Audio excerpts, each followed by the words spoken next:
Dino Buzzati, la Tour Eiffel. C'était le bon temps quand je travaillais à la construction de la Tour Eiffel. Je ne savais pas que j'étais heureux. La construction de la Tour Eiffel fut une chose grandiose et très belle. Aujourd'hui, vous ne pouvez plus vous en rendre compte. La Tour Eiffel telle qu'elle est désormais n'a plus grand-chose de commun avec ce qu'elle était alors. À commencer par les dimensions. Elle s'est comme rétrécie. Moi, quand je passe dessous, je lève les yeux et je regarde. Mais j'ai de la peine à reconnaître le monde où j'ai vécu les plus beaux jours de ma vie. Les touristes entrent dans l'ascenseur, montent à la première plateforme, montent à la deuxième plateforme, s'exclament, rient, prennent des photographies avec des pellicules en couleur. Les pauvres, ils ne savent pas, ils ne pourront jamais savoir. On lit dans les guides que la tour Eiffel mesure 300 mètres de haut, plus de 20 mètres en comptant l'antenne radio. C'est ce que disaient aussi les journaux de l'époque, avant qu'on ne commence les travaux. Et 300 mètres, ça semblait déjà une folie au public. 300 mètres, tu parles? Moi je travaillais alors aux ateliers Rungis, près de Neuilly. J'étais un bon ouvrier mécanicien. Un soir, comme je rentrais chez moi, un monsieur en haute forme qui pouvait avoir dans les 40 ans m'arrête dans la rue. « Est-ce que c'est bien monsieur André Lejeune que je parle ?»« Oui, c'est moi, mais vous, qui êtes-vous ?»« Je suis l'ingénieur Gustave Eiffel, et je voudrais vous faire une proposition. Seulement, avant, il faut que je vous montre quelque chose. Ma voiture est là. » Je monte dans la voiture de l'ingénieur et il me conduit à un grand hangar qui s'élevait dans un terrain vague à la périphérie. Là, il y avait une trentaine de jeunes gens qui travaillaient en silence devant des grandes tables à dessin sans lever les yeux de leur travail et daigner nous accorder un regard. L'ingénieur me conduit dans le fond de la salle où, appuyé contre le mur, se dresse un tableau qui faisait bien 2 mètres de haut et sur lequel une tour était dessinée. « Je construirai pour Paris, pour la France, pour le monde, cette tour que vous voyez. En fer. Ce sera la tour la plus haute du monde. » « Haute de combien ? » demandai-je. « Le projet officiel prévoit une hauteur de 300 mètres. Mais ça, c'est le chiffre dont je suis convenu avec le gouvernement pour ne pas les épouvanter. Et ce sera finalement beaucoup plus haut. » « 400 ? Mon garçon, faites-moi confiance. Maintenant, je ne peux rien vous dire. Ne nous emballons pas. Mais il s'agit d'une merveilleuse entreprise et c'est un honneur que d'y participer. Je suis venu personnellement vous chercher parce que l'on m'a dit que vous étiez un excellent mécanicien. Combien gagnez-vous, cher Huntiron ? Je lui dis quel était mon salaire. Si tu viens chez moi, dit l'ingénieur en me tutoyant brusquement, tu gagneras 3 fois plus. J'acceptai. Mais l'ingénieur ajouta à voix basse. J'oubliais un détail, mon cher André. Je tiens beaucoup à ce que tu sois des nôtres, mais auparavant, tu dois me promettre quelque chose. J'espère que ce n'est pas quelque chose de déshonorant, hasardai-je, un peu impressionné par son air mystérieux. Le secret, dit-il.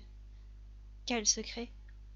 Peux-tu me donner ta parole d'honneur de ne parler à personne, pas même avec les tiens, de notre travail, de ne raconter à âme qui vive ce que tu feras et comment tu le feras, de ne révéler ni chiffres, ni mesures, ni données. Pense-y bien, pense-y avant de toper là. Parce qu'un jour ce secret te pèsera peut-être. Il y avait un formulaire imprimé avec le contrat de travail où était écrit l'engagement de respecter le secret. Je signai. Le chantier comptait des centaines d'ouvriers, peut-être des milliers.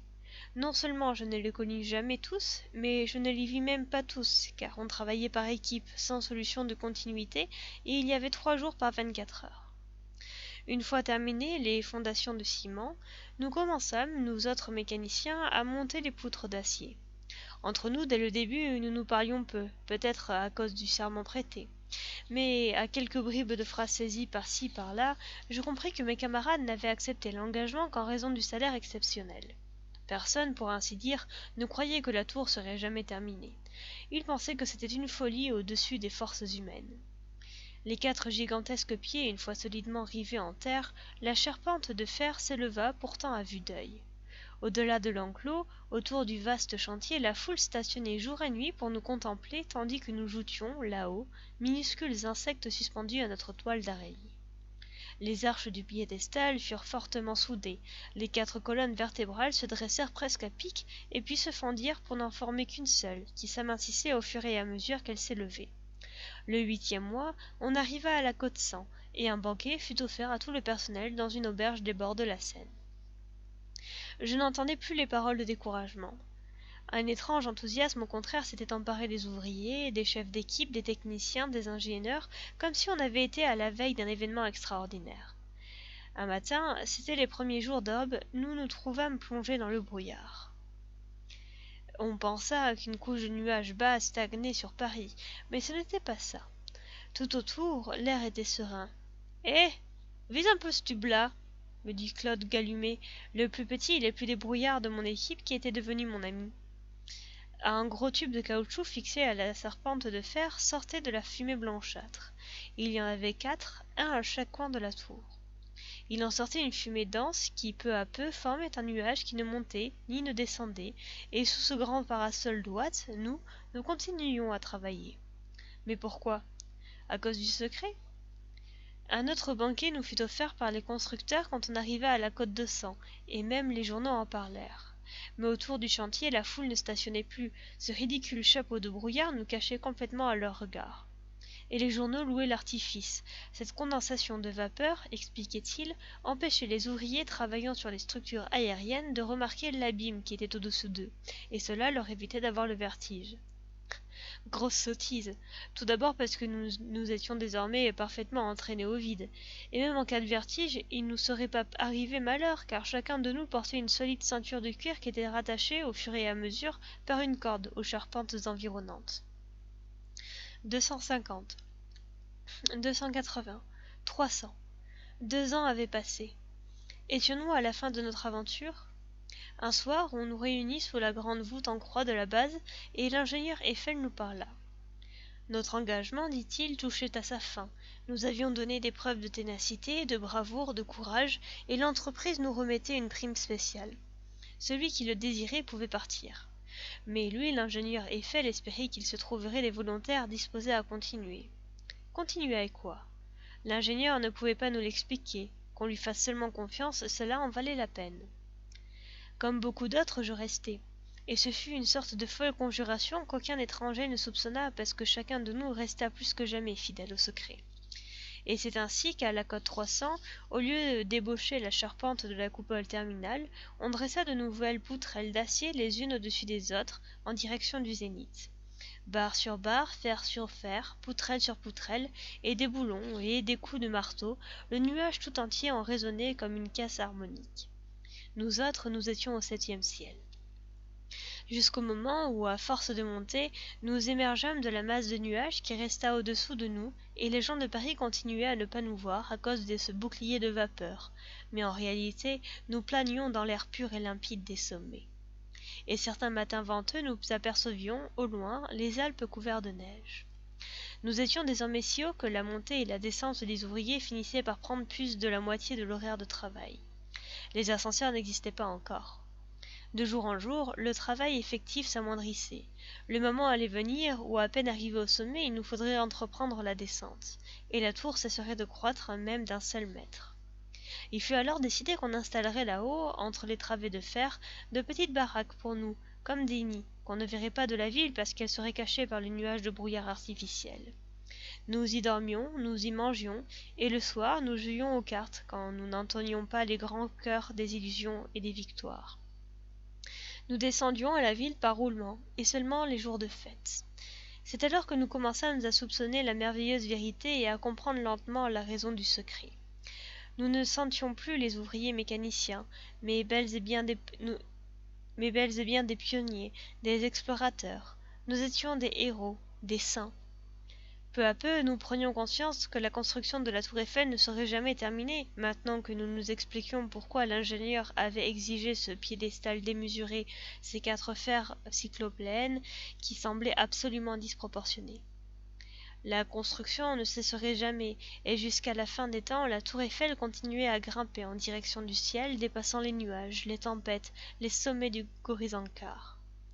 Tant que Dieu nous prêterait force, nous continuerions à boulonner les poutres d'acier l'une sur l'autre, toujours plus haut, et après nous, nos fils continueraient, et personne dans cette ville toute plate de Paris n'en saurait rien.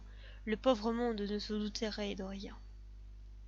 Bien sûr, en bas, tôt ou tard, ils perdraient patience. Il y aurait des protestations et des interpellations au Parlement. Comment se faisait-il donc qu'ils n'en finissaient pas de construire cette fichue tour? Désormais, les 300 mètres prévus étaient atteints. Alors, qu'attendait-on pour construire la coupole?